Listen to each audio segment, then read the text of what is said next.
वजीर आजम नरेंद्र मोदी ने मगरबी बंगाल के लिए फौरी इजाफी माली इमदाद के तौर पर 1000 करोड़ रुपए की मदद का किया ऐलान। पीएम रिलीफ फंड से महलूकीन के अहल खाना को 2 लाख रुपए और जख्मियों को 50,000 रुपए दिए जाने का ऐलान। वजीर आजम इस वक्त हैं ओडिशा के दौरे पर।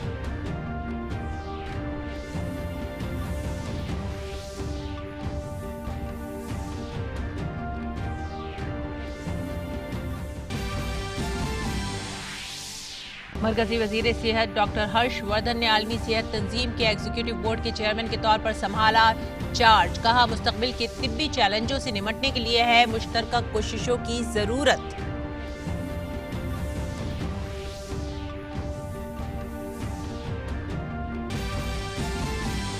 आरबीआई ने रेपो रेट में की 40 बेसिस पॉइंट्स की कमी। मुतवसत तबके के लिए बड़ी राहत। हर तरह के टर्म लोन पर कर्ज की किस्तें अदा करने के लिए 3 माह की मजीद छूट। इस साल के लिए शरह तरक्की मनफी रहने का अंदाजा।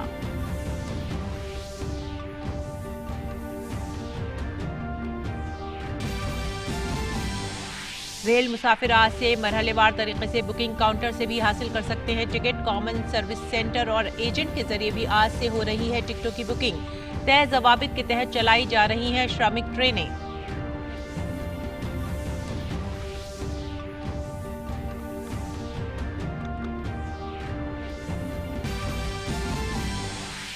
भारत में कोविड-19 के 66,330 एक्टिव मामले, 48,533 लोग सेहतयाब, जबकि 3,583 लोगों की मौत। दुनिया भर में कोरोना मुतासरीन की तादाद 51 लाख से ज्यादा, 3,32,000 से जायद लोगों की मौत।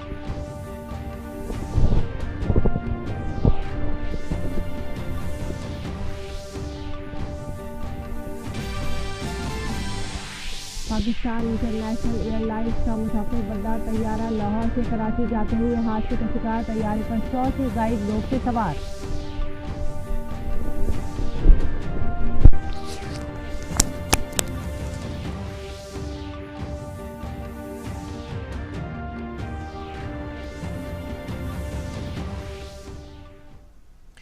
आदाब नाजरीन, उर्दू खबरों में आप सभी का खैर मकदम है। नजर डालते हैं इस वक्त की अहम खबरों की तफसीलात पर। वजीर आजम नरेंद्र मोदी ने आज मगरबी बंगाल के तूफान मुतासिर इलाकों का फिजाई सर्वे के दौरान जायजा लिया। वजीर आजम ने जायजा मीटिंगों में शिरकत की और शुमाली 24 परगना के बशीरहाट इलाके में राहत और बाज आबादकारी से मुतालिक इक़दामात पर तबादला ख्याल किया। बाद में मीडिया से रूबरू होते हुए वजीर आजम ने कहा कि मरकजी हुकूमत ने मगरबी बंगाल की फौरी मदद के लिए 1000 करोड़ रुपए का फंड मंजूर किया है। वजीर आजम नरेंद्र मोदी ने तूफान से हलाक होने वाले लोगों के अहले खाना के लिए 2-2 लाख रुपए का ऐलान भी किया, जबकि तूफान में शदीद तौर पर जख्मी होने वालों के लिए 50-50 हजार रुपए मुआवजे का ऐलान किया गया।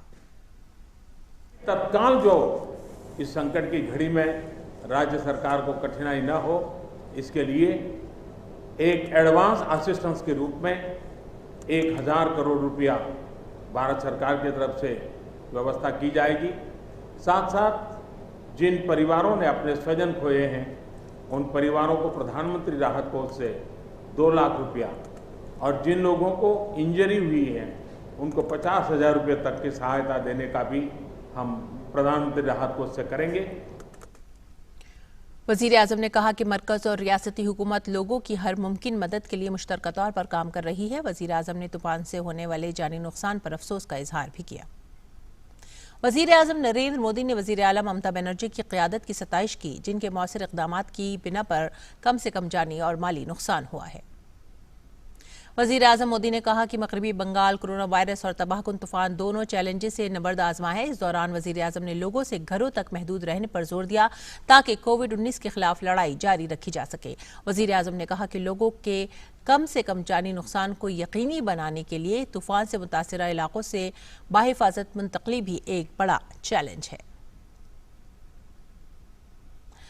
वजीर आजम मोदी ने समाजी मुसल्लह राजा राम मोहन राय के यौम पैदाइश पर उन्हें खिराज अकीदत पेश किया। वजीर आजम ने कहा कि राजा राम मोहन राय की समाजी इस्लाहात उनकी हुकूमत को तहरीक देती हैं।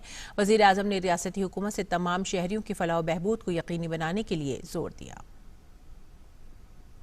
और वजीर आजम नरेंद्र मोदी मगरबी बंगाल के दौरे के बाद इस वक्त ओडिशा के दौरे पर हैं। भुवनेश्वर एयरपोर्ट पहुंचने पर रियासत के गवर्नर गणेशी लाल और वजीर आला नवीन पटनायक ने वजीर आजम का इस्तकबाल किया। वजीर आजम यहाँ गर्दाबी तूफान एम्फिन मुतासरा इलाकों का फिजाई सर्वे करने के साथ साथ जायजा मीटिंग भी कर रहे हैं।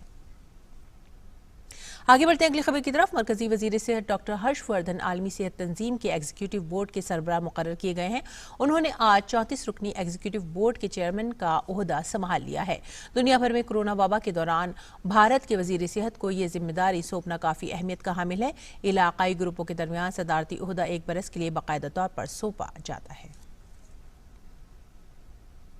रिजर्व बैंक ने आज मॉनेटरी पॉलिसी कमेटी का फैसला बताते हुए कहा है कि सूदी शरह में 0.40% की कमी की जा रही है, जिसके बाद नई शरह 4% हो गई है। रिजर्व बैंक का ये फैसला कोरोना बहरान के दौर में कर्ज हासिल करने वाले लोगों को राहत देने के लिए है, जबकि रिवर्स रेपो रेट कम होकर 3.35% पर आ गया है।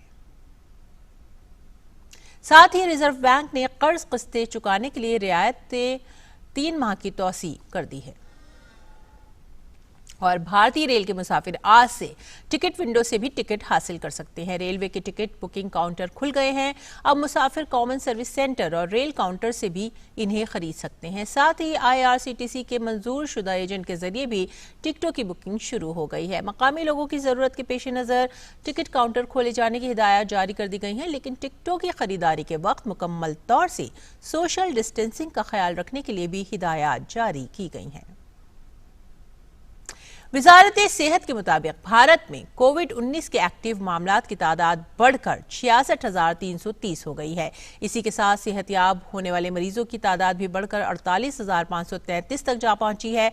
कोविड से भारत में अब तक 3,583 लोगों की मौत हुई है। इस बीच अमेरिकी सदर डोनाल्ड ट्रंप ने कहा है कि कोरोना बहरान के वक्त में सभी पहलुओं पर तवज्जो देते हुए जल्द ही गिरजाघरों को खोले जाने के बारे में नई हिदायत जारी की जाएंगी। काबिल जिक्र है कि दुनिया में कोरोना से सबसे ज्यादा मुतासिर अमेरिका में मरने वालों की तादाद 94,000 से ज्यादा हो चुकी है, जबकि 15,76,000 वहां पर मुतासिर हैं। वाज़ेह रहे कि दुनिया भर में कोरोना मुतासरीन की तादाद 51 लाख से भी ज्यादा हो गई है, जबकि 3,32,000 से ज्यादा लोगों की मौत हो चुकी है। नाज़रीन, आगे बढ़ते हैं अगली खबर की तरफ। पाकिस्तान इंटरनेशनल एयरलाइंस का एक मुसाफिर बरदार तैयारा लाहौर से कराची जाते हुए हादसे का शिकार हो गया। तैयारे पर अमले समेत 100 से जायद लोग सवार थे। तैयारा हादसा मालेर में मॉडल टाउन इलाके के जिन्हा गार्डन में पेश आया है। तैयारे के रिहायशी इलाके में गिरने की खबर है। जाए हादसा पर बचाव और राहत रसानी का अमल जारी है। इसी सिलसिले में मजीद तफसीलात का अभी इंतजार है। और आइए बात करते हैं लॉकडाउन के दरमियान माह रमजान के आखिरी अय्याम और ईद उल फितर से मुताल्लिक़।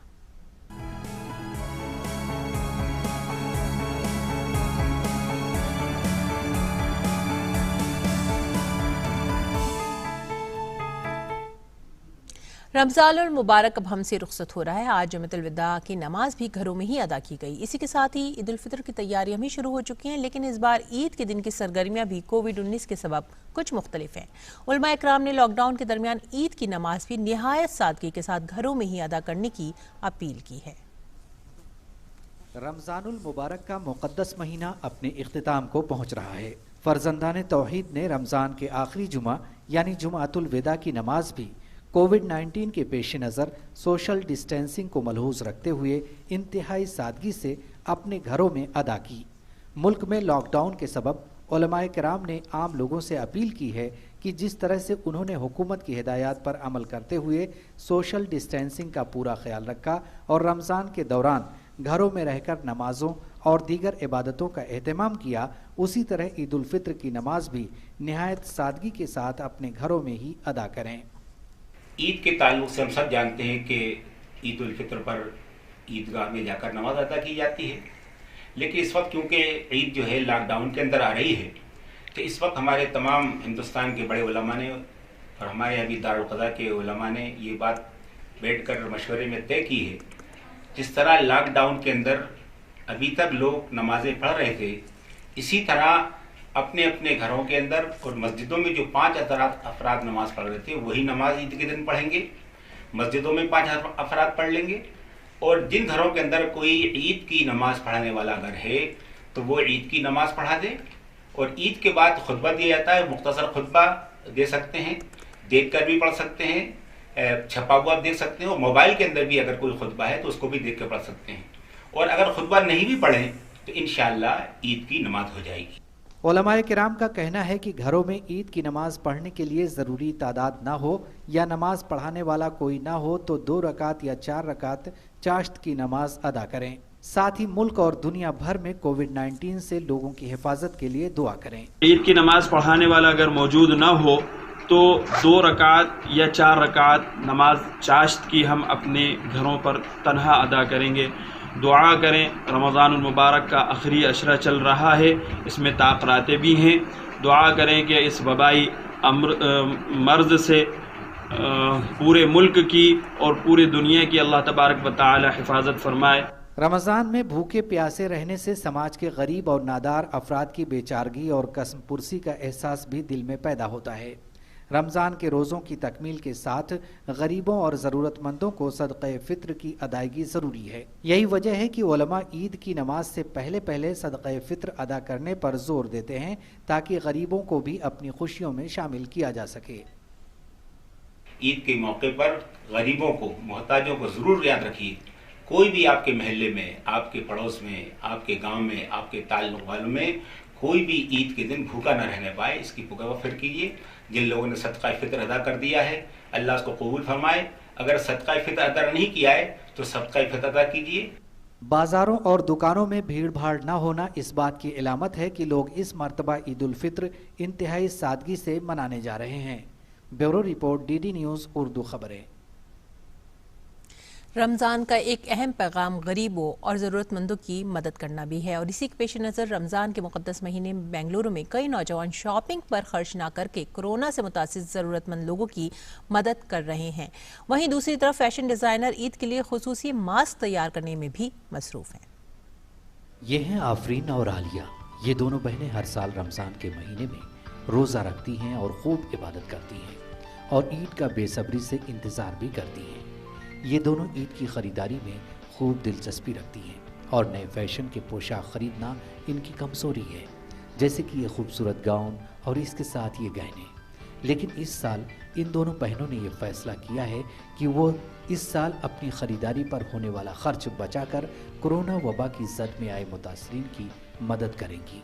सोशल मीडिया पर चल रही इस मुहिम से मुतासिर इन दोनों बहनों ने ये फैसला किया है। I think this Ramzan we shouldn't shop. I mean, like last year how we used to shop. Last year we went to shopping so many times, we spent money. But that's not right. Ramzan is basically the month of sacrifices and donating stuff to people who are like needy and stuff. So it's better to donate people. It's better to donate food and stuff to people instead of like going and shopping in Ramzan. दूसरी तरफ ईद की तैयारी की एक और तस्वीर, यह है रेशमा कुन्नी, मारूफ फैशन डिजाइनर। रेशमा हर साल रमजान पर ईद के लिए पोशाक के बेहिसाब ऑर्डर्स को पूरा करने में मसरूफ रहती थी, लेकिन इस साल लॉकडाउन के सबब रेशमा को इस बात का एहसास है कि पिछले साल की तरह ऑर्डर कम आएंगे। लेकिन रेशमा के आगे एक बड़ा चैलेंज है। मास्क की बढ़ती मांग के सबब कई ग्राहक उनके पास रंग बिरंगे मास्क बनाने का ऑर्डर दे रहे हैं।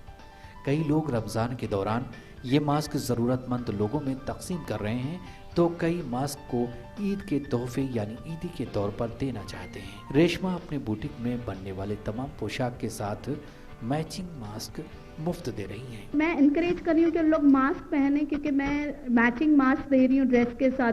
जैसा ड्रेस है, अभी ड्रेस में जैसे स्ट्राइप प्रिंट्स होगी तो हम लोग मास्क में भी स्ट्राइप प्रिंट्स एनकरेज करें। तो लोगों को ऐसा मास्क पहनना अच्छा लगना चाहिए, उन लोग ऐसा बोर नहीं होना चाहिए मास्क देख के। ईद की नमाज अदा करने के लिए भी हर साल ईदगाह मैदानों में खास इंतजाम किए जाते हैं, लेकिन लोग समझ चुके हैं कि लॉकडाउन के सबब अब घर पर ही नमाज अदा करनी है और ईद के दिन भी घर पर ही नमाज अदा की जाएगी। We should not be an agent to spread the coronavirus. So as that we all thought that we should celebrate the Eid, anything related to Eid should be within the house. Lockdown के सबब बेंगलोर के बड़े बाजार भी बंद हैं और कुछ कारोबारियों ने खुद ये फैसला किया है कि वो ईद तक कोई कारोबार नहीं करेंगे और न ही बाजारों में भीड़ इकट्ठा होने देंगे। ऐसे में इस साल मनाई जाने वाली ईद का तजुर्बा ही कुछ अलग होगा। इस तरह के ईदगाह मैदानों पर ताले लगे हुए हैं और यही वजह है कि ईद की नमाज अब घर के अंदर ही होगी। जाहिर है लोग इस साल ईद के दिन गले मिलने से ज्यादा सोशल डिस्टेंसिंग पर ध्यान देंगे और यही सही मायने में लोग एक दूसरे को ईद मुबारक कहेंगे। कैमरामैन कृष्णा के साथ आशा खानम, डीडी न्यूज, बैंगलोर। ईद को सादगी से मनाने और घर पर ही नमाज पढ़ने के इस पैगाम के साथ ही अब वक्त हो गया है आपसे विदा लेने का। आप हमारी पूरी टीम को दीजिए इजाजत। आदाब।